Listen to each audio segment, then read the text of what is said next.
Let's jump right in. Today, we're looking at one of humanity's oldest, literally most universal anxieties. Welcome to this explainer on the myth of Adapa. It's this brilliant, deeply tragic Mesopotamian story that tries to get to the very bottom of human existence itself. And the core of it is this: why must we die? I mean, it's the ultimate question, right? Well, it's the exact same question the ancient Babylonians were trying to figure out over 3,400 years ago. But instead of writing some boring, dry theological essay, they explored it through this wild, mind-bending story of deception, divine jealousy, and a totally missed opportunity for eternal life. To really wrap our heads around this, we've got to travel way back to the 14th century BCE, during the Babylonian Kassite period. That's the era that gave us the specific version of the myth we're unpacking today. And what makes this narrative so incredibly compelling is that our main character isn't some untouchable, perfect god. No. He's a wise, mortal king who gets completely played by one. Let's meet our protagonist. His name is Adapa. He was the king of the ancient city of Eridu. Now, his creator endowed him with this immense, almost unmatched intelligence. But there was a massive catch. He was strictly denied eternal life. So he got the extraordinary wisdom to understand all these complex divine laws, yet he was permanently stuck in a mortal body. Which brings us right to that creator I mentioned, Ea, the Mesopotamian god of wisdom. He's the one who molded Adapa and gave him that brilliant mind. But as you're going to see, Ea basically acts as a cosmic trickster here. He's this divine figure operating with a really complex, hidden agenda, and he is absolutely determined to keep his genius creation firmly in his place. So what was Adapa's day-to-day actually like? Well, he was essentially the ultimate blameless servant. He's baking the bread, he's preparing the daily food and water tables with perfectly clean hands, and he's steering his ship out to fish and hunt for the city.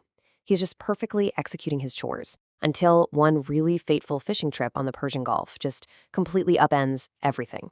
Picture this. Adapa is out on this totally calm, mirror-like sea, when suddenly the south wind blows in out of nowhere, capsizes his boat, and violently hurls him right into the water. And Adapa, he is furious. In a fit of sheer, unadulterated rage, he lashes out. The source text actually tells us he broke the wing of the south wind, stopping it from blowing for 7 straight days. Like, just think about that for a second. Imagine getting so mad at the weather that you literally break the wind. Naturally, you can't just break the weather without someone noticing. This sudden, eerie silence reaches all the way up to the heavens. Anu, the supreme sky god, looks down and realizes life on Earth is completely out of whack. And when he finds out a mere mortal broke the wind's wing, oh, he is angry. He immediately summons Adapa to his celestial court to answer for the crime. Now, Ea knows exactly what's about to go down. Playing the role of the protective, fatherly god, Ea steps in and gives Adapa a strict 3-step survival guide for facing the heavens. Step 1, flatter the gatekeepers. Step 2, and he makes sure to emphasize this, absolutely refuse the food and water of death that Anu is going to offer as a punishment. And step 3, it's okay to accept oil to anoint yourself and garments to wear. So Adapa ascends to heaven and, he just brilliantly executes step 1. He shows up wearing mourning garments. The gatekeepers, who happen to be dying and reviving deities themselves, ask him why he's dressed like that. And Adapa smooth talks them, saying, "Well, in the country 2 gods have vanished, therefore am I clad in mourning garments." He flatters them by basically mourning them right to their faces. Astonished, they immediately turn around and speak highly of him to Anu. But here's where the whole story takes a massive twist. Anu listens to Adapa explain how the wind capsized him, and he actually isn't angry. He's completely struck by this mortal's incredible intelligence. Anu starts wondering aloud, why would Ea give a human such immense wisdom but deny him eternal life? It doesn't make sense to him. So Anu decides to correct Ea's mistake. Totally impressed, he offers Adapa the ultimate cosmic reward: literal immortality. And guys, this is a moment of pure dramatic irony. Anu orders his servants to bring out the real deal. But, quoting the ancient text here, food of life they brought him, but he ate not. Adapa, completely trusting his creator's dark warning, absolutely refuses the food. He fully believes Anu is trying to hand him a deadly trap. It just brilliantly and painfully illustrates the tragedy of the human condition encoded in this myth. Water of life they brought him, but he drank not. Adapa actively rejects his own immortality. He's standing there thinking, yes, I'm successfully dodging poison, I'm passing this divine test, when in reality, he's throwing away his one and only chance to live forever. Anu is watching this unfold and is just completely baffled. He says, "Come, Adapa, why hast thou not eaten, not drunken? Now thou shalt not live." Think about it. Anu actually wanted to grant him immortality, to fix humanity's existential dread. But seeing Adapa refuse it, Anu just sends him back to Earth, forever sealing the fate of mankind. We are doomed to live, age, and die as mere mortals. So the absolutely crucial question we have to ask ourselves now is why? Why would Ea, the god of wisdom, deliberately sabotage the human he favored most, the guy he made chief among all men? Why go through all that trouble of tricking him into staying mortal? Well, the answer lies in a very intense, divine fear of rivals. It basically comes down to a simple cosmic formula. Wisdom plus immortality equals a god. If Adapa, who already possessed supreme, godlike intelligence, actually consumed the food of life, he'd literally become a god himself. And for Ea, that meant a direct loss of his own status. He simply had to keep his brilliant creation subservient.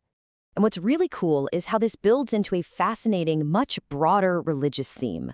When we take Eva's motivations and compare them with Yahweh in Genesis chapter 3, the parallels are honestly staggering. Both of these ancient traditions are grappling with the exact same theological anxiety, the terrifying prospect of humans crossing that ultimate boundary into the divine sphere. Listen to how similar the text from Genesis is. It says, "Behold, the man is become as one of us, lest he put forth his hand and take also of the tree of life, and eat and live forever." See the connection? Just as Yahweh casts Adam and Eve out of Eden to stop them from gaining eternal life after they took forbidden knowledge, Ea tricks Adapa for the exact same reason. Now, sure, the mechanism of gaining that wisdom differs between the two. In Genesis, humans take the knowledge by eating a forbidden fruit, whereas in our Babylonian myth, the god just freely grants the knowledge at creation. But the ultimate outcome? Identical. The divine actively denies immortality to keep humanity firmly in its place. Now, I should mention, there is an alternative interpretation floating around among some scholars. They argue that Ea actually wasn't a trickster at all, but rather an earnest father figure genuinely trying to protect Adapa. In this reading, Ea honestly believed Anu was going to serve poison as a punishment. So Ea becomes the tragic figure, punished later by Anu simply for trying to warn a mortal. Actually, scratch that, because if we look closely at the source material, there's a massive flaw with that theory. The primary text never actually states that Anu planned to kill Adapa. He was just annoyed the wind wasn't blowing. Because of that, the whole deceptive trickster god interpretation remains so much more consistent with the poem's darker themes of power, jealousy, and maintaining a strict cosmic hierarchy. As we leave this ancient Babylonian campfire behind, we're left with a really provocative thought about our own nature. If the ancients believed that human brilliance and eternal life simply cannot safely mix, we have to ask ourselves, is the profound wisdom and civilization we possess actually worth the inevitability of our end? It's a question that has haunted us for millennia. Thanks for joining me for this explainer, and I hope this myth gives you a whole new lens through which to view our mortal journey.